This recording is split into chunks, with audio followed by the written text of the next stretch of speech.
Cek. Oke. Mas Dion Supiarto. Ya, gimana? Saya mau bahasnya Trojan. Trojan. Yang saya tahu kan Trojan itu virus ya, atau antivirus? Virus ya, virus Trojan. Kenapa dibawa nama Trojan untuk ke apa sih sekarang? Agensi ya namanya? Ya, agensi. Ada ATL juga, BTL juga, verification juga. Kenapa pakai nama Trojan buat agensinya? Ya, jadi Trojan itu kan nama ini ya, nama pasukan kerajaan zaman bahla. Ada Troy sama ada Spartan tuh. Nah, ambil dari kisah cerita itu. Ya. Jadi waktu itu Sparta itu kan udah mencoba menguasai seluruh kerajaan di Yunani, semua udah takluk kecuali satu nih, Troy, gitu. Kecuali si Trojan. Nah, kenapa nggak bisa ditaklukkan? Karena posisinya di pinggir laut. Jadi ibaratnya mereka baru berlabuh, belum turun pasukannya mau ini udah digempur nih, pakai ketapel lah, pakai panah. Jadi ya pada mampus duluan lah gitu sebelum nyampe ke pantainya. Nah, karena susah dikalahin, akhirnya pasukan Spartan ini pada mundur, terus mereka ninggalin patung kuda. Ya, makanya logo brand kita kuda nih. Oh, di situ. Patung kuda. Terus dipikir sama si orang-orang Troy ini, oh ini nyerah nih Sparta nih. Ini karena udah mundur. Terus dia ninggalin dulu kan ini ya masih konsepnya pemujaan ke dewa-dewa. Oh ini patung kuda nih dalam bentuk pemujaan ke dewa-dewa untuk minta ampun dan lain-lain lah gitu. Akhirnya dibawa masuk nih patung kudanya sama Troy. Ternyata di patung kuda itu di dalamnya ada pasukan Sparta. Jadi begitu malam-malam semua pada tidur, pasukannya keluar tuh dari patung kuda. Gede banget berarti kudanya. Udah gede. Sampai orang bisa masuk. Ya kan dulu kan kalau di zaman Yunani tuh altar pemujaannya kan raksasa gitu. Kayak Sphinx aja kayak gitu ya. Kayak Sphinx yang nggak segede gitu sih, paling berapa meter lah gitu dari bawah masuk. Cukup untuk orang masuk lah gitu. Ya, di dalam tuh cuma paling ada beberapa orang lah gitu yang Spartanya itu malam-malam dia gerilya, terus semua pejabat-pejabat Troynya disikat gitu kan, akhirnya dikuasain dalam waktu semalam, selesai gitu. Nah, moralnya dari situ sebenarnya bisa akhirnya banyak yang menerapkan kan kayak virus Trojan juga kayak gitu prinsipnya. Jadi awalnya terlihat seperti file biasa, ternyata di dalamnya virus gitu kan. Nah, kalau kita ngambilnya dari sisi positif, jadi dari sisi positif artinya ketika membuat suatu strategi brand communication gitu, kita tidak hanya menyampaikan apa yang mau disampaikan secara langsung, tapi juga banyak pesan-pesan yang juga bisa kita sampaikan di dalam situ, di balik itu. Jadi sampai ngulik namanya dulu ya? Namanya dulu. Gila, filosofis juga namanya. Jadi kalau berkomunikasi itu ada tersurat, ada tersirat. Nah, tersiratnya ini justru yang 80% gitu kan, yang di bawah sadar gitu. Nah, maksudnya Trojan tuh kayak begitu lah, filosofis komunikasi. Dan itu kepake buat ke klien-klien itu selalu dipakai kayak gitu? Ilmu tadi itu? Ya, dipakai. Jadi kita selalu bilang ke klien bahwa jangan hanya misalnya bikin materi komunikasi, jangan hanya fokus sama apa yang mau diomongin gitu ya secara langsung gitu, tapi juga dikemas juga dengan elemen-elemen yang memang itu menyampaikan hal-hal lain yang nggak bisa disampaikan melalui kata-kata atau melalui gambar. Jadi ada hal-hal lain yang ke bawah sadar lah, ke memori, ke emosi gitu susah. Ya iya, makanya perlu Dan itu 80%-nya? 80%. Oh, gila. Ya gampangnya kayak gini lah, kayak mau kenalan sama cewek aja gitu, misalnya ada cowok nih gitu, naksir sama cewek, mau kenalan sama cewek. Tahu namanya kan itu yang 20%, nah, ya kan? Cara ngomongnya gimana? Mungkin dia ngomong, halo, nama saya Dion. Nah itu mungkin cuma 20%. Tapi sisanya diwakili cara dia berpakaian gitu kan. Begitu datang bawa mobilnya apa, terus dia bawa bunga, bawa kado, gesturnya, terus ngomongnya juga nggak boleh gitu kan, harus kelihatan pede. Kata-katanya diatur. Nah itu semua 80% yang mempengaruhi si cewek ini mau dengerin dia gitu. Coba kalau nama saya Dion tapi bajunya juga berantakan, ke situ juga naik sepeda gitu. Terus udah gitu ngomong cewek juga aduh nih nggak meyakinkan banget ini cowok. Nah konsumen itu sama kayak cewek itu kurang lebih. Jadi artinya brand itu harus menganggap konsumen itu sebagai cewek yang susah sekali kalau mau ditembak nih gitu. Kayak kata itu sebenarnya personal brand yang harus dibagusin nih. Betul. Si laki-laki itu kan. Si laki-laki itu. Nah laki-laki ini ibarat ya brand-brand yang mau berkomunikasi. Iya. Dia mau ngeluarin image apa nih ke si cewek itu gitu ya. Itu. Jadi itu lebih berbicara ketimbang apa yang mau disampaikan. Yang mau disampaikan paling cuma 20%. Baru mau kenalan misalnya nama saya ini. Iya. Atau mau nggak jalan sama saya? Itu kan cuma 20%. Tapi sebelum ngomong, waktu dia jalan, waktu dia ini. Nah itu mantap. Itu sih filosofi yang kita ambil sih. Kalau sekarang DNA-nya Trojan lebih ke apa nih? DNA kita activation, tetap di brand activation. Jadi di brand, terus activation. Dengan cara kita mengaktifasi. Jadi bedanya mengkomunikasi dan mengaktifasi itu ada dua hal yang berbeda. Kalau komunikasi itu masalahnya dengan image, kalau aktivasi masalahnya dengan engage. Oke. Jadi ini biar gampang aja pakai istilahnya. Image sama engage gitu ya. Kalau komunikasi itu berarti dia berurusan image, itu berarti berurusan dari mulai awareness, ya kan? Orang tahu nggak nih tentang brand ini, terus dari mulai awareness, terus kemudian recognition, kenal apa enggak, sampai akhirnya loyal lah gitu ya, loyal. Itu image tuh. Nah tapi kalau misalnya di activation, diaktivasi, itu urusannya bukan sama awareness. Jadi kalau misalnya saya mau bikin program brand activation ya Mas Dio, objektifnya bangun awareness. Oh kalau gitu jangan pakai activation. Bikin aja iklan taruh di billboard atau bikin iklan taruh di TV gitu. Itu mungkin yang 20% itu ya? Yang 20%. Nah activation itu lebih ke 80%-nya. Jadi kalau misalnya di activation itu objektifnya bukan image tapi engage kan. Nah kalau engagement gitu ya, itu nomor 1 itu bukan awareness tapi involvement. Jadi itu orang mau aware nggak aware, mau kenal nggak kenal, yang penting terlibat aja. Terlibatnya macam-macam nih, mau terlibat sekedar ngerespon, sekedar bertanya, sampai trial, sampai experience, sampai beli, sampai nyoba, semuanya gitu. Itu macam-macam nih bentuk involve. Tapi kata kuncinya involvement. Jadi kalau bikin program brand activation jangan fokus bangun awareness, karena itu wilayahnya brand communication. Kalau brand activation, involvement. Orang belum tahu tentang kita, nggak masalah. Ibaratnya kayak ada cewek sama cowok tadi nih. Cowok tahu nih, ini cewek belum kenal gue nih. Tapi gimana caranya involvement dulu nih. Begitu lagi duduk semeja misalnya tiba-tiba Mbak pesen kenapa nggak pesen minuman ini Mbak? Itu lebih enak loh rasanya. Oh masa sih Mas? Iya beneran. Belum kenalan nama nih. Tapi mulai involvement dari mana? Dari komentarin minumannya. Atau dia belum pesen udah dipesenin. Atau pesenin gitu. Siomanya 2, minumnya teh gitu ya. Kok tahu? Saya udah ngulik gitu. Itu dia. Komedian. Ya maksudnya artinya gini, cari suatu angle yang membangun keterlibatan. Itu activation di situ. Nah, itu era komunikasi, era brand brand campaign sekarang arahnya ke situ. Karena kan sekarang era sosial media kan. Iya. Jadi otomatis engagement, interaksi, involvement tuh lebih diutamakan ketimbang awareness gitu. Walaupun waktunya lebih lama ya. Waktunya untuk engage itu kan lebih lama daripada orang aware. Belum tentu. Karena orang engage itu bukan ditentukan dari awareness-nya, tapi ditentukan dari momen yang pernah dia experience. Pada saat experience itu sangat berkesan, langsung engage dia. Bisa. Tapi kalau misalnya experience-nya biasa-biasa aja ya dia nggak engage, butuh waktu lagi gitu. Jadi tergantung teknik membangun experience nih sama si target audience. Trojan lebih ke engage itu tadi. Lebih ke engage. Kita aku lebih tertarik di situ sih gitu. Dan kebetulan kita emang mendalaminya di situ. Akhirnya sekarang ini jadi ya lebih banyak ngebantu di situ. Kalau ke klien contohnya apa? Ke klien engage yang dibangunnya gitu ngapain? Engage yang dibangun biasanya kita menggunakan event sih, pendekatan event. Karena pada saat di event itu bisa melibatkan panca indera lebih banyak ya. Jadi kalau misalnya di sosial media mungkin cuman visual sama audio gitu. Kalau di TV juga sama visual sama audio.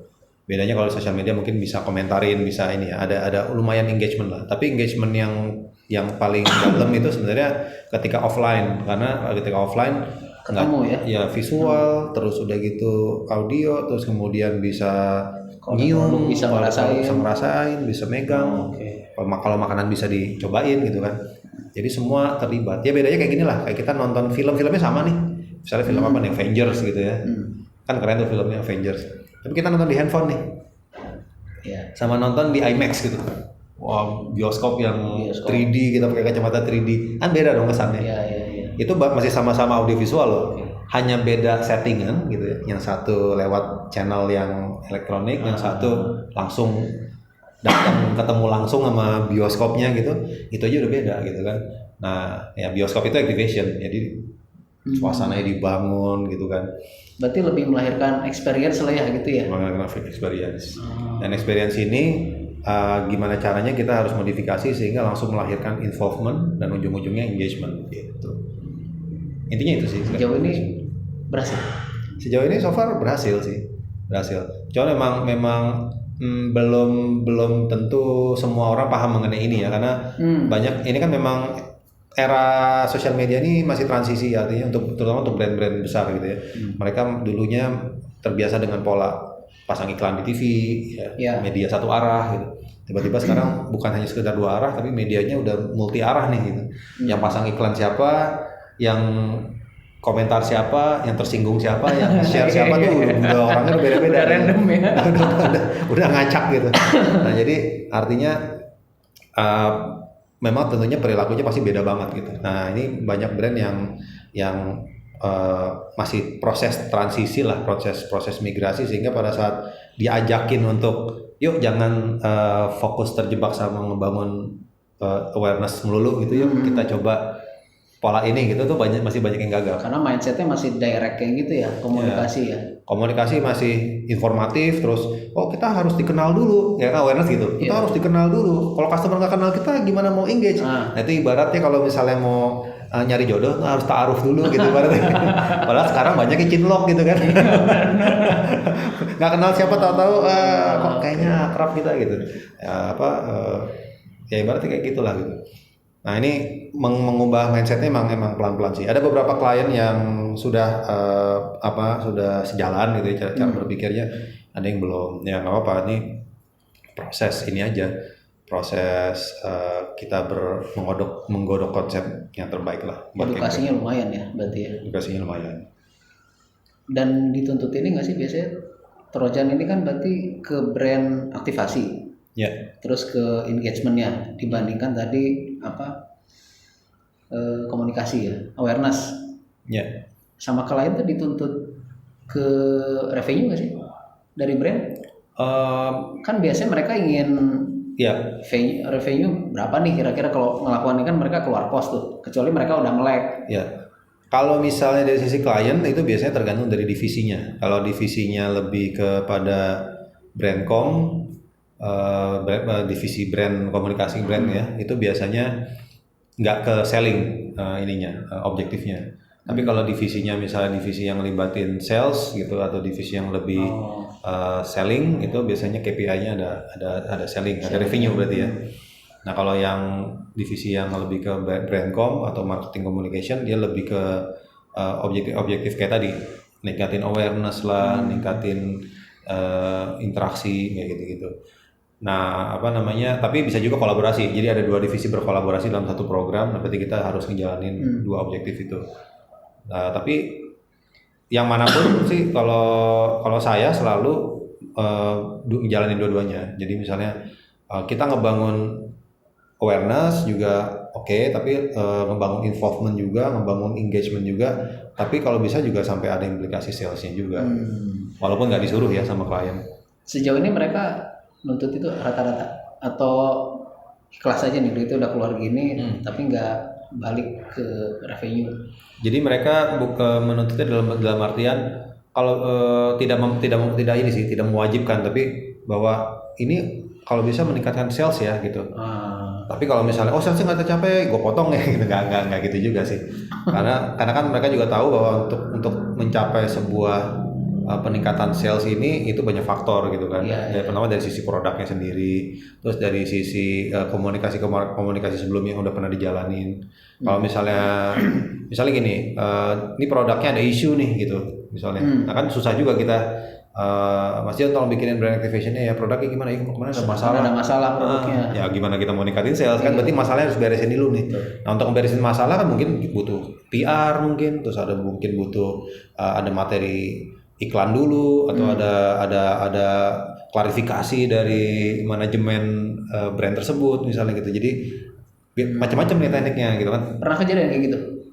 Produknya bermasalah tapi minta diaktifasi? Belum sih, belum. Tapi yang pernah waktu itu bukan masalah dari sisi ada isu atau apa ya, tapi produknya sendiri memang tidak kompetitif dibandingin kompetitornya. Value-nya kurang.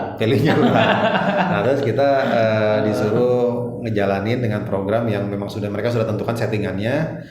Kita juga nggak bisa berkreasi banyak, tapi diminta ada KPI sales.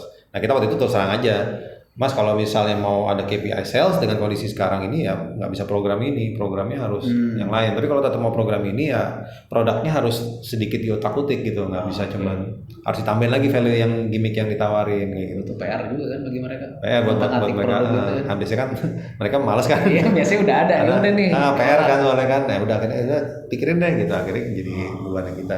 Tapi kita juga menolak kalau misalnya itu dijadiin KPI wajib, terus kalau nggak achieve gue potong ya gitu Vilo ya nggak gitu juga, karena banyak faktor yang iya. Karena ada kayak misalnya copywriting itu kan nggak langsung balik ke selling, nggak ke revenue, tapi kadang-kadang kalau yang pikirannya pendek kan inginnya dari copywriting storytelling inginnya langsung ke ada efek penjualan. Padahal kan nggak juga ya. Nggak juga. Efek tercepat dari copywriting itu kan sebenarnya perubahan perilaku itu dulu sebenarnya. Jadi pada saat melakukan copywriting, apa sih yang terjadi dari copywriting? Kalau teknik copywritingnya bagus, orang itu akan terpanggil gitu kan, secara psikologis dia akan merasa secara emosi tersentuh gitu kan, emosional banget nih, jadi tergerak pas segala macam, dia siap untuk berubah perilaku. Nah masalah perilaku berubahnya kan macam-macam.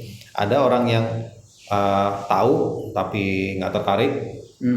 Mungkin berubah jadi tertarik gitu ya.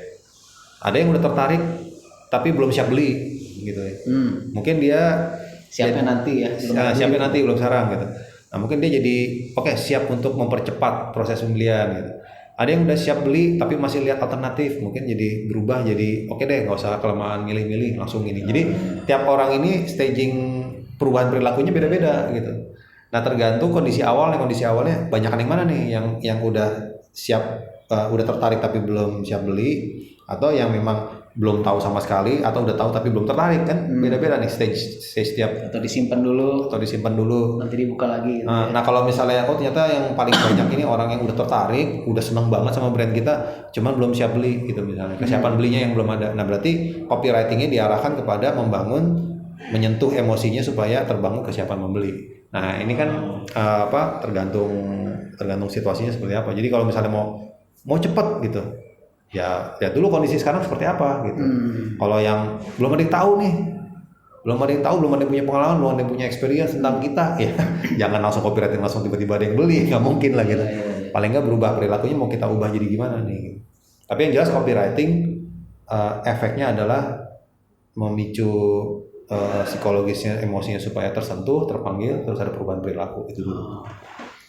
Kalau Trojan biasanya ke klien butuh berapa lama waktu untuk penggarapan? Dan banyaknya event tapi ya? Banyak kan lebih kepada event, karena activation kan lebih ke off air ya. Waktu itu pernah juga sih ada yang digital gitu, ada yang digital. Kalau penggarapan sih cepet sih kita, karena untuk strategi paling kita cuma makan waktu sehari 2 hari. Nah yang cukup agak makan waktu lama mungkin propose desain ya, karena desainnya ada desain 2 dimensi, ada desain 3 dimensi. Nah, itu perlu waktu tim untuk develop, terus dipropose ke klien, terus klien approve, ada revisi dan lain-lain segala macam. Ya mungkin seminggu 2 minggu lah gitu. Nah setelah itu eksekusi sih, persiapan produksi sebulan biasanya. Jadi nggak lama sih sebenarnya kalau untuk persiapannya. Kalau branding, Trojan garap juga nggak? Branding produknya si brand itu, korporat misalnya dia punya produk, nah aktivasi produknya itu garapan Trojan juga atau Trojan mau ya udah event aja gitu? Ada juga yang minta dibuatin secara bisa full. Belum tahu nih ya DNA core value kalau kata Babi gitu kan, core value, edit value belum tahu nih gitu. Ya. Taunya produknya udah ada. Kalau ada klien yang butuh itu kita kerjain. Oh bisa juga. Bisa. Kalau korporat itu tadi kan, kalau korporat kebanyakan udah jadi. Mereka udah tahu apa yang mereka mau gitu kan. Terlepas salah atau benar ya, mereka udah tahu apa yang mereka mau gitu. Nah terus akhirnya kita di brief untuk hanya mengerjakan eksekusi untuk yang hal-hal yang parsial gitu. Misalnya tolong Mas Dion kerjain, kita udah punya program, jalanin programnya ya. Ada yang kita belum tahu nih mau bikin apa, tapi event gitu ya. Tolong Mas propose, kira-kira bikin apa. Nah ada sih beberapa klien tapi bukan korporat ya.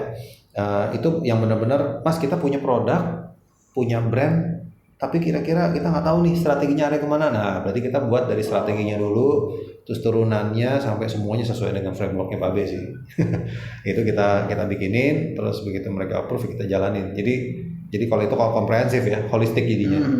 Mulai dari event ada, dari buat materi video ada, dari konten-konten digital ada. Tapi kalau yang mayoritas sih klien-klien kita karena korporat ya itu lebih banyak yang parsial. Jadi ada yang minta dibuatin. Mas Dion tolong buatin video, ya udah video doang. Mas Dion tolong buatin event doang. Mas Dion tolong buatin roadshow doang. Jadi lebih parsial gitu. Udah dari tahun berapa? Trojan dia secara PT dari tahun 2005 kita udah berdiri. 2005. Mulai aktif ada banyak klien dari tahun 2008. Terus saya sampai sekarang sampai 2020 ya. Udah berapa klien? Bisa dihitung nggak? Atau udah nggak hitung? Nggak hitung. Ya berapa ya? Banyaknya korporat lah ya. Tapi banyaknya korporat. Politik enggak. UKM? Enggak. UKM ya lagi mulai sekarang lagi. Duitnya ada UKM untuk ke Trojan. Ya kalau UKM kan lebih ke ya kita sesuaikan program. Jadi misalnya kalau kita bicara bikin strategi komunikasi atau activation kan bukan kita pokoknya standarnya segini harganya nggak gitu. Jadi masalahnya apa nih? Masalahnya ini. Oh butuhnya ini. Berarti ngobrol dulu lah ya. Ngobrol dulu. Nah, terus kira-kira kesiapan budgetnya berapa segini? Oh ya udah kalau misalnya dengan kesiapan budget segini, berarti program yang efektif gitu ya dengan kesiapan budget itu berarti bikin program ini. Nanti lihat dulu nih begitu dijalanin programnya ada peningkatan target market, interestnya customer atau sudah peningkatan sales misalnya gitu. Kalau misalnya oh ya ini meningkat efektif, oke kita bikin lagi gitu. Jadi kalau UKM lebih begitu. Iya. Jadi nggak matok harga dulu, tapi ngobrol terus punya budget berapa baru disesuaikan nanti aktivasinya. Bahkan misalnya tapi budgetku sangat kecil apa ya, tapi aku butuh activation, oke apa ya udah jingle aja. Nah itu minimal tuh gitu. Minimal punya tools yang bisa mengaktifasi customer.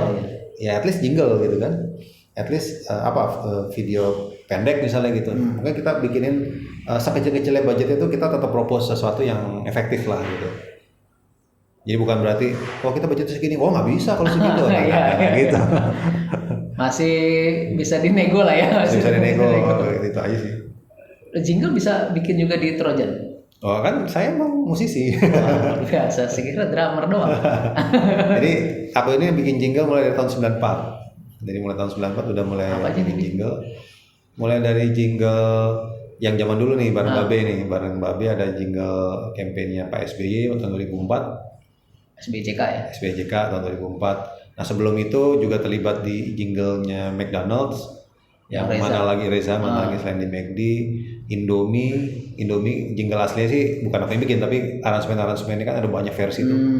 Ada yang versi daerah lah, pernah bikin waktu versi 33 provinsi mau bikin tuh kita jinglenya. Nah kalau sampai sekarang Permata Bank itu juga jinglenya aku juga yang bikin dan jingle lainnya lah gitu. Kecuali Jingle Bell mungkin ya. Udah ada yang bikin. Oh berarti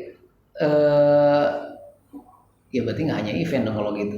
Nggak hanya event. Jingle video gitu bisa. Jingle video, TVC, terus copywriting juga, desain. Berapa orang sih timnya? Timnya nggak nyampe sedikit kok, 10 paling. 10 itu ada yang jinglenya, berarti borongan semua ya? Borongan. Satu orang itu borongannya. Kalau jingle gue mas. Multi talentan semua berarti. Iya harus multi talent dong. Wah nggak bisa sekarang era sekarang kerja spesialis gitu. Aduh udah banyakan nganggur gitu ntar. Sati bagian apa? Sati bagian finance. Oh finance dia. Finance tapi dia juga turun juga di project. Kalau jingle nyanyi dia karena dia penyanyi kan. Dia penyanyi. Iya. Gitu. Oke. Berarti sampai sekarang 2005 udah garap klien? Udah ada tapi masih kecil-kecil lah gitu, event-event kecil waktu itu. Yang pertama kali digarap apa? Waktu kan itu, PT belum ada 2005 kan? 2005 baru berdiri PT-nya. Mulai eventnya sih di 2005 akhir mau 2006 lah. 2008 tadi apa? 2008 kita dapat Holcim klien. Dulunya Holcim. Nah dulunya Holcim sekarang udah berubah ya namanya. 2005 itu udah PT Trojan. Udah PT Trojan. Yang digarap waktu apa itu pertama? Apa ya? Waktu itu lebih banyak Sati waktu itu masih AE tuh waktu 2005 belum finance masih AE. Nah Sati sih waktu itu yang banyak megang. Aku waktu itu masih banyak di holding ya untuk ngerjain strategi. Jadi waktu itu ada event-event kecil-kecil sih kayak event dulu ya berarti dulu itu. Event, jadi event yang jadi kita nggak dikontrak oleh brand tapi lebih ada misalnya kayak dulu tuh ada susu kalau nggak salah susu. Belum banyak sih waktu itu, jadi cuman minta tolong bikinin event. Nah 2008 baru klien pertama yang klien besar kita Holcim sih. 2008 sampai 2018 ya Holcim ya. Sampai 2018, 10 tahun. Itu berarti 2005 kan baru berdiri PT ini. Dapat kliennya dari mana? Kok bisa dapat apa dari Babe? Kalau yang Holcim waktu itu benar-benar dari out of nowhere atau dipanggil Holcim aja kalau yang gitu ya. Kalau yang sebelumnya ya dari Babe. Karena kan Babe dulu pegang Telkomsel untuk untuk komunikasinya. Indosat ya? Indosat juga ya? Indosat sebelum Telkomsel. Kartu As ya? Kartu As kan Babe. Iya. Kartu As yang bikin Babe. Aku yang bikin jinglenya waktu itu.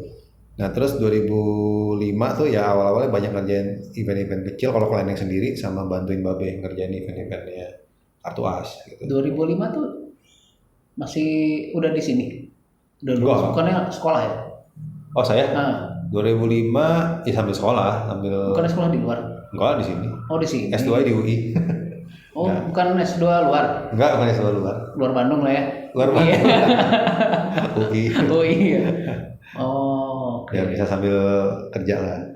Saya kira tuh dari luar baru balik, nah diikutin Babe di workshop, enggak ya? Enggak. Oke. Sekarang terlibatnya di workshop Babe kan udah terlibat terus kan? Ya terlibat terus. Ya. Tapi pribadi ya, bukan Trojan. Pribadi. Trojan sama Hotline ada hubungan nggak? Nggak ada, ya cuman kebetulan yang Trojan yang punya anaknya Hotline aja bapaknya aja. Masih ada Hotline sekarang? Hotline secara PT sih masih ada, cuman nggak tahu krunya udah ke Trojan nggak? Enggak. Beda kok, beda tim. Beda tim.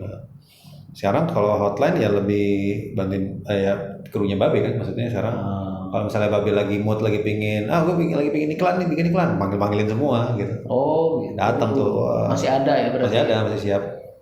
Ya daripada senior sih. Itu kan kru zaman dulu kan? Kru zaman dulu. Gila. Yeah. Kartu As itu tahun berapa sih? Tahun 2003 sampai 2004 kalau nggak salah. Masih kuliah? Waktu itu masih kuliah. Masih kuliah ya? Tingkat akhir ya? Tingkat akhir. Udah garap gituan ya? Udah. Waktu itu ikut presentasi malah. Waktu Kartu As yang present aku kan. Yang present di marketing strateginya waktu itu. Di depannya waktu itu masih Pak Erick Meyer yang pegang. Langsung presentasi depan beliau. Jadi bukan Babe yang presentasi, Babe cuma nyiapin strateginya. Aku present. Berarti emang udah dari dulu garap lah ya, garap brand-brand ya. Brand-brand dari dulu. Dan tapi itu dulu benderanya belum Trojan. Belum ada. Dulu masih bantuin Babe sih. Hotline. Dari dulu sampai sekarang DNA masih sama nggak? Trojan masih sama. Memang mengaktifasi, memang create engagement. Nanti masalah platformnya berubah. Dulu pakainya event, terus nanti berubah jadi digital, nanti berubah lagi apa gitu ya teknologinya. Itu mah adaptif aja itu ya. kan ya kita adaptif aja tuh platform kan. Tapi kan esensinya sama. setiap brand butuh mengengage customer-nya supaya engage kan, supaya berinteraksi gitu. Itu tetap sama. Paling susah apa yang digarap? Yang paling susah, yang effortnya tuh udah extraordinary lah. Klien atau jenis pekerjaan? Klien. Ya klien ke jenisnya lah, jenis pekerjaan kan nggak mungkin sebut. Jenis pekerjaan. Jadi kalau misalnya pekerjaan yang paling susah, sebenarnya bukan paling kerjaan, sebenarnya nggak ada yang susah sih. Sebenarnya semua tuh bisa dikerjain, bisa dihandle lah. Sebenarnya yang susah tuh kadang ada karakteristik klien yang mandatorinya lebih besar daripada menerima masukan dari kita. Nah jadi itu kayak biasanya pekerjaan-pekerjaan yang sifatnya bikin event-event internal. Jadi bikin untuk conference internalnya mereka, atau bikin gathering, atau pesenannya banyak lah. Pesenannya gitu banyak lah. Jadi yang harus begini. Itu yang jadi lebih fokus mikirin misalnya kualitas treatment BOD-nya misalnya kayak gitu. Terus mikirin nih busnya harus begini. Jadi bukan esensi dari kenapa program itu dibuat, itu malah nggak terlalu dipikirin gitu. Kena sasaran atau enggaknya malah nggak terlalu di. Nah tapi kalau misalnya untuk yang jenis pekerjaannya yang lebih banyak melibatin untuk eksternal gitu ya, kayak untuk bikin event, untuk roadshow, ketemu customer, ketemu target marketnya mereka, nah itu justru lebih banyak kita ngasih masukan. Itu lebih enak sih. Jadi paling sulit itu justru yang ngurusin internal. Di mana masukan susah diterima ya? Iya, masukan susah diterima. Gitu, mandatorinya gitu. Dulu di Holcim kan ada mudik ya? Ada mudik. Sekarang udah nggak ada. Itu dari Trojan juga? Trojan. Kita udah nanganin tuh sampai 8 tahun berturut-turut. Bareng itu kan? Nah, mudik bareng 8 tahun berturut-turut. Karena sampai sekarang tuh kalau saya ketemu pelanggan ya, masih suka nanya tuh, Pak mudik bareng kapan lagi? Oh gitu? Waduh, udah lama nggak ada itu saya bilang. Iya, dulu kita terus yang pegang. Sampai ada bikin jingle segala. Iya. Tiap tahun pasang jingle. Itu engage banget berarti ya. Karena orang masih nanya gitu. Masih nanya. Yang strategi apa yang kira-kira orang itu bakal ingat terus sama si brand dari aktivasi apa? Yang udah pernah dikerjain? Iya. Yang ingat terus itu Holcim, terus Holcim itu ya yang mudik, terus sama yang Gala Bola. Tapi kalau Gala Bola lebih ke para ahli bangunannya. Kita pernah punya program Gala Bola, Holcim Gala Bola, bikin jingle juga sama Holcim Gala Bola. Itu mereka ingat terus tuh. Jadi setiap tahun waktu itu kita bikin kompetisi bola antar ahli bangunan. Nanti finalisnya itu dikirim, diadu sama peserta dari negara lain. Jadi gara-gara kita bikin itu, negara lain kayak Sri Lanka, Malaysia ikut-ikutan bikin. Terus finalisnya diadu Sri Lanka lawan Indonesia. Waktu itu kita menang gitu. Nah terus yang menang juara. Tapi maksudnya lingkaran Holcim juga, Holcim Sri Lanka gitu atau? Iya, Holcim Sri Lanka, Holcim mana gitu waktu itu. Nah terus tapi nggak tahu kenapa nggak dilanjutin, mungkin nggak dianggap terlalu biayanya tinggi. Ya biaya untuk mengengage gitu. Ya akhirnya di stop, tapi itu yang salah satu yang engagementnya cukup sukses. Terus kalau yang dari sisi brand communication kita waktu itu nanganin Permata Bank yang jutaan keluarga satu bank. Jutaan keluarga satu bank. Itu intinya dia tagline-nya tahun 2012 tapi kita nanganinnya lebih kayak communication ya. Activation-nya kalau bank nggak terlalu banyak activation-nya, jadi lebih banyak brand communication. Nah waktu itu mereka senang tuh, happy tuh karena nasabahnya naik sekian persen, awareness-nya naik sampai 70% lebih kayak gitu-gitu. Jadi itu waktu itu happy sih mereka, karena ya itu sama, kita create mulai dari ada visual, ada jingle, ada semua kita bikinin semua intinya. Biasanya kalau Trojan bikin untuk engagement, bikin KPI nggak sih? Bikin dong. Atau engagement rate-nya lah, atau apa indikator kesuksesannya apa biasanya? Ya itu engagement. Kalau engagement biasanya kita pakai yang paling simpel 4I. Mulai dari involvement, interaction, influence, sama intimacy. Nah, itu ada ukurannya tuh macam-macam tuh. Kalau di digital itu terukur ya? Terukur, bisa diukur. Kalau di digital cara ngukurnya gimana? Untuk 4 faktor ini ada. Kalau di off air untuk mengukur 4 faktor ini gimana? Itu beda-beda. Kayak involvement berarti bisa dibilang mulai dari jumlah pengunjung, misal kalau event ya. Jumlah pengunjung, total jumlah pengunjung itu berarti involvement. Jadi dari sekian target sekian. Dari sekian orang yang datang, misalnya kita bikin event di mana, di mall gitu misalnya. Nah, rata-rata kunjungan di mall itu per weekend misalnya berapa, per weekdays berapa, kan ada tuh mall punya datanya. Nah, kita bisa tahu tuh. Kita kan bisa di event itu kita tahu nih jumlah total pengunjung berapa. Nah, berarti dari total yang datang ke mall itu di hari itu, di jam itu, nah itu kita bisa nge-grab pengunjung sekian. Itu berarti involvement, tingkat involvementnya. Terus dari yang udah involve berapa nih yang berinteraksi gitu kan. Ada yang cuman mengunjungi, datang doang lihat doang, kepo doang, nggak ngapa-ngapain. Ada yang nanya-nanya, ada yang ini. Nah itu kita hitung juga tuh, yang nanya-nanya berapa orang, yang trial. Walaupun nggak pakai form sih sebenarnya. Walaupun nggak pakai form, tapi kan kita kan ada manpower kan, ada usher, ada kru, ada itu kan semua bisa kita organizing gitu. Kita kamu tugasnya ini ya, gitu. Jadi setiap ada orang nanya, kamu catat tadi yang gitu bisa. Atau bisa juga pakai sistem gitu, pakai sistem juga bisa. Jadi misalnya ada sistem registrasi, dari sistem registrasi itu kita bikinin sistem untuk nanya-nanya, misalnya kan ketahuan tuh dari yang register, yang nanya-nanya berapa gitu. Online berarti ya? Online, by digital lah, sistem digital. Berarti saat event itu timnya Trojan nyebar orang di lapangan juga dong?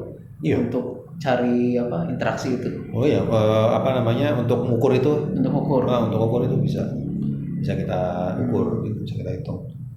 Involvement, interaksi, apa lagi tadi? Influence apa tuh? Influence sama intimacy. Kalau influence itu dia bukan cuma sekedar berinteraksi, tapi dia mempengaruhi yang lain. Ngajak temannya datang gitu. Ya, jadi misalnya biasanya kita pakai program-program kayak kalau misalnya udah ini datang, terus kalau misalnya posting atau share nanti dapat gimmick apa gitu misalnya. Nah, ada yang bereaksi kan, wah boleh juga nih, terus mereka posting, mereka share. Nah itu kita tahu nih, yang nge-share berapa orang konten kita, acara di situ, berapa orang yang posting atau yang ngajak orang lain gitu. Berarti post eventnya juga masih dipegang ya? Dipegang. Pegang. Gitu. Kan kita pegang mulai dari pre-event, terus during event sama post event. Jadi di during event juga nggak cuma off air doang, misalnya off air event apa nih, tapi kita juga create aktivitas di dunia digitalnya juga. Di sosmednya. Zaman dulu kan belum ada sosmed tuh. Zaman dulu. Zaman dulu apa? Zaman dulu nggak ada, cuma off air aja. Off air. Nah, begitu kesini baru kita siapin 2 platform itu, off airnya sama digitalnya. Memanfaatkan platformnya si klien atau bikin baru biasanya? Tergantung, klien bisa pakai yang mereka udah punya, tapi kalau mereka belum punya kita bikinin. Tapi biasanya klien-klien lebih prefer pakai yang mereka udah punya sih, karena biar nggak dari nol lagi lah gitu. Iya. Cuman kontennya kita suntikin konten baru. Influence sama terakhir intimacy diukurnya gimana tuh? Kalau intimacy ya keintiman. Kalau keintiman tuh lebih kepada lebih kepada udah loyal banget, tapi lebih dari sekedar loyal. Kalau loyal tuh kamu loyal nggak sama dia, ya loyal, tapi nggak ngapa-ngapain dia, ya loyal buat diri sendiri. Nah ini udah loyal, terus dia ngajakin yang lain untuk loyal juga gitu. Jadi itu lebih dilihat dari yang udah share, yang udah posting tadi, kita lihat kualitas postingannya. Jadi berapa banyak postingan yang positif, berapa banyak postingan yang negatif. Nah kalau postingannya negatif atau netral itu kita nggak anggap sebagai intimacy ya. Itu cuma influence saja. Kan influence bisa positif bisa negatif kan. Kalau kesan positif itu udah sampai ke intimacy ya, udah mengarah ke intimacy. Nah kalau yang positif tapi positifnya itu nge-likes dan sampai kepada dia co-creation. Jadi co-creation tuh ini dia posting, dia nge-likes, terus dia bikin dia tambahin lagi dengan dia kalimat, repost tapi dengan kalimat dia sendiri. Nah itu udah intimacy. Nah, tapi sampai rela dia sampai create konten. Itu udah berarti udah ada ikatan emosi lah gitu. Udah ada ikatan emosi. Ya. Tapi kalau cuma nge-share doang gitu, share nggak ada kalimat nggak ada kalimat apa-apa, nah itu influence lah. Itu influence. Masih influence. Tapi udah lumayan sih itu ya. Udah lumayan. Udah lumayan. Jadi ngukurnya gitu. Tapi biasanya klien ngeliatnya nggak sampai intimasi sih. Biasanya klien cuma ngeliatnya sampai seberapa banyak yang involve dan berinteraksi dan influence dan sampai dia mau posting atau nge-share gitu. Kenapa? Karena kejauhan itu maksudnya. Kalau sampai lama waktunya atau berharap terlalu jauh gitu. Nggak sih, biasanya butuh tambahan manpower untuk memonitor aktivitas di sosial media gitu ya. Terus juga memonitor aktivitas yang ada di off air, terus kemudian disinkronize. Oh iya nih, meningkat nih jumlahnya nih yang intim gitu, ibaratnya intim sih, yang intimate. Indikator itu ya, 4I itu ya. Aku sih yang gampangnya gitu. Kalau di sosial media kan ada engagement rate tuh, ada impression apa segala macam. Sebenarnya mirip-mirip sih. Mirip-mirip. View itu kan jumlah view kalau di sosial media, jumlah view itu bisa diartikan sebagai involvement. Jadi orang yang tadinya nggak tahu menahu, tahu-tahu mereka nge-view konten kita atau involve tuh dia berarti. Kalau nge-like itu cuma itu yang terendah kali ya. Nge-like itu kayaknya cuma datang gitu ya. Cuma involve. Nge-like itu cuma involve sih. Nge-like itu kan itu hal termudah yang dilakukan. Ada lewat, oke, like gitu kan. Nge-like itu involve. Tapi kalau sampai dia nanya atau komen itu udah interaksi. Bisa nanya, bagus nih, nah itu gitu aja, cuman gitu dong gitu. Bagus nih gitu, nah, itu udah interaksi. Mantap gitu ya. Mantap gitu, itu udah berinteraksi. Oke. Kalau nge-like ya involve lah. Gitu. Trojan garap digital branding juga. Iya kita. Jadi nggak ke event, jadi hanya digital branding dari produk aja. Jadi yang selama ini kita lakukan kan kita sinergi. Jadi pada saat ada aktivitas off air, kita bikinin juga aktivitas digitalnya. Jadi activationnya nggak cuma off air tapi aktivitas digital. Tapi yang saling mendukung gitu ya, sinergi. Tapi kalau stand alone digitalnya doang, activation untuk digitalnya doang, belum sih. Kita belum dapat klien yang begitu. Waktu itu hampir mereka udah tertarik, tapi nggak diterusin programnya. Jadi kayaknya proyeknya entah diundur atau mungkin udah ada agensi lain yang nanganin. Waktu itu mereka tertarik dengan konsep kita. Jadi kita pure benar-benar bikin konsep untuk activate digital platformnya mereka. Karena sih defaultnya mestinya udah all package ya. Si Trojan ini defaultnya all package. Jarang yang minta digitalnya doang gitu, jarang ya? Jarang. Tapi pernah waktu itu ada, cuma nggak dilanjutin. Nah, karakteristik kita kalau misalnya kita bikin standalone pun, kita siapin strateginya yang nanti kedepannya akan terbuka untuk bersinergi sama off air biasanya gitu. Jadi misalnya digitalnya nanti kita kedepannya kita pikirin juga nanti bisa bikin program ini loh off airnya. Misalnya di desa-desa nanti bisa bikin ini. Nah, sampai sebelum menuju ke situ ini digitalnya kita siapin gini gitu. Jadi bukan cuma sekedar udah digital, yang penting viewernya banyak, likes-nya banyak, bukan cuma gitu. Itu bukan hasil akhir. Tapi hasil akhir dari digital campaign menurut kita tuh ketika program-program atau konten-konten atau misi-misi yang ada di konten digital ini itu bisa diekstensi sampai ke channel-channel yang lain, ke off air-nya, ke event-nya dan lain-lain. Nah itu baru berhasil menurut aku ya, menurut kita. Gitu. Jadi keberhasilan campaign digital bukan dari sisi jumlah followersnya jutaan nih, bukan itu. Kalau jutaan yang follow jutaan tapi pada nggak komen sih semua ya. Kan gitu. Gitu lah maksudnya gitu. Oke. Iya. Hanya kalau like sama view itu mungkin hanya awareness aja kali ya.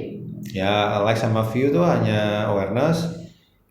Kalau view hanya awareness, kalau likes itu involvement. Kalau komentar itu berinteraksi. Ini kan Trojan berarti perusahaan jasa ya? Jasa. Iya kan jasa. Tiap tahun itu selalu cari klien atau udah dicari nih? Kan tiap tahun pasti punya KPI nih. Kita tahun ini harus berapa klien yang dikerjain? Gerilya nyari proposal kirim-kirim atau? Dua-duanya sih dijalanin. Jadi approach prospecting klien juga kita lakukan, tapi ada klien-klien yang manggil kita juga ada. Jadi dua-duanya jalan sih. Itu balance aja. Karena kan perusahaan jasa ya lumayan ininya ngiklanin dirinya. Biasanya kan udah word of mouth aja, oh saya dapat si ini nih dulu pakai si ini nih. Ya. Nah biasanya dipanggil lah ke temennya gitu. WOM sih sekarang memang WOM sih yang paling efektif sih. Karena kalau jasa nggak bisa, nggak tahu nggak kenal terus ngelihat dari iklannya gitu terus langsung gitu nggak bisa, karena kan ada unsur, kalau jasa ada unsur trust kan, ada unsur pengalaman. Kan harus dari hasil dulu nih, dari sini puas terus hasil ini nanti diceritain terus oh ya gitu. Nah, terus orang mau nyoba lebih ke situ. Udah berapa lama sekarang kalau sama Pak Bi di workshop? Berapa lama ya? Setahun ada kali ya? Setahun. 2019. Iya. Saya 2 kali loh ikut, nggak pernah kebagian ini. Oh, iya, masa sih? Saya 45 ikut. Bulan November kayaknya, 2018. Riset di 19. Nggak dapat juga. Ngisinya apa sih kalau di Babi? Bantuin Pak Bi untuk jelasin yang 15 langkahnya itu sih, yang 15 langkah brand canvas. Jadi intinya atau yang brand yang hari kedua, brand action. Kalau yang hari kedua lebih ke activationnya tapi di jingle ya, lebih banyak yang jingle. Oh, yang pertama juga ngisi juga, hari pertama ngisi yang 15 langkah brand canvas, yang hari kedua ngisi yang jingle.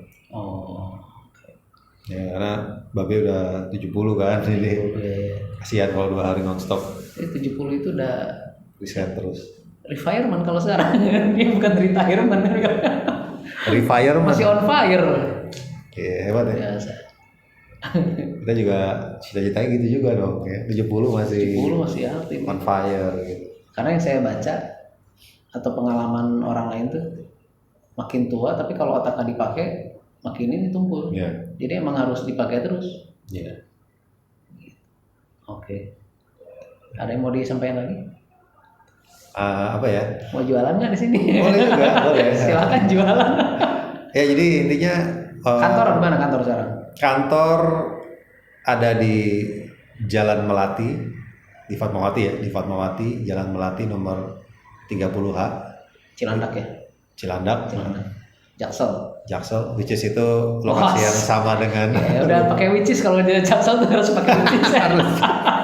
Jaksel udah ketahuan berarti Jaksel benar. Which is terus Indonesia lagi. Iya, Indonesia lagi.